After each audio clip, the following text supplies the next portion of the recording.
जय महाराष्ट्र मित्रांनो, 2-3 दिवस झाले आपण आपले पेपर चालू होते. 2-3 दिवस नाही, लय दिवस झाले आपले पेपर चालू होते.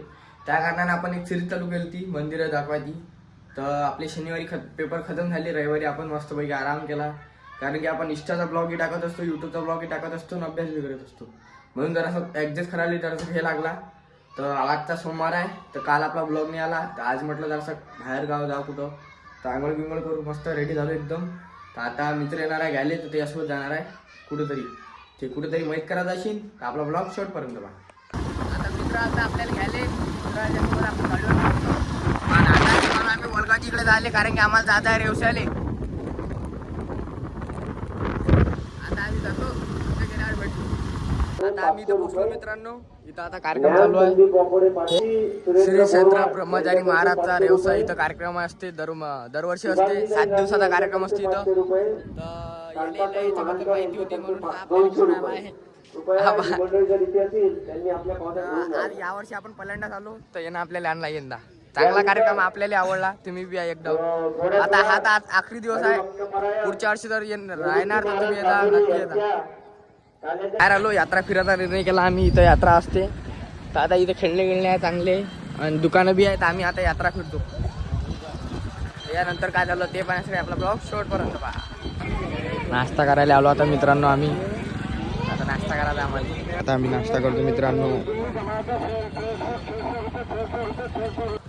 आमचा नाश्ता गिस्ता करणं झाला. आता आम्ही गाव फिरतो. हेवाला गाव चांगला आहे. नाश्ता गिस्ता एकदम टाईट झाला, एकदम खतरनाक मध्ये नाश्ता केल्यावर आता आमची गाडी काढतो आम्ही. आणि जरासं आम्हाला तिकडे जायचं आहे, काम आहे जरासं, तिकडे जातो. पण मस्त कार्यक्रम राहते राजो इथं. आणि कमची इथं लय मोठी यात्रा बी राहते. प्रसन्न वातावरण आहे. हे गाव अमरावती जिल्ह्यात आहे. पूर्ण विदर्भात जर सर्वात मोठी पंगत जर कुठं बसत असेल तर ते म्हणजे हा रेवसा इथं बसते. श्री संत ब्रह्मचारी महाराज यांच्या चरणी हे 10 ते 20 हजाराच्या लोकांच्या संख्येत बसणारी पंगत हे रेवसा इथं बसते. 200 ते 300 लोक इथं फक्त वाळासाठी असते. प्रत्येक व्यक्तीले प्रसाद पुरवणं ही काही सोपी गोष्ट नाही आहे.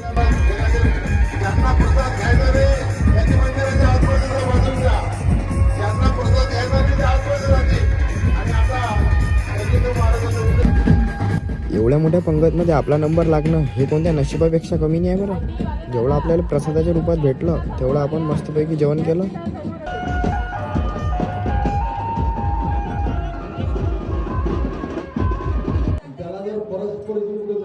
मग आलो आम्ही महाराजांच्या पाया लागाले. महाराजांच्या पाया लागून आम्ही आलो बाहेर. नंतर या गावात रथयात्रा बी चालू झाली. इथच्या बी पाया लागलो. मग लागलो आम्ही घराच्या रस्त्यानं.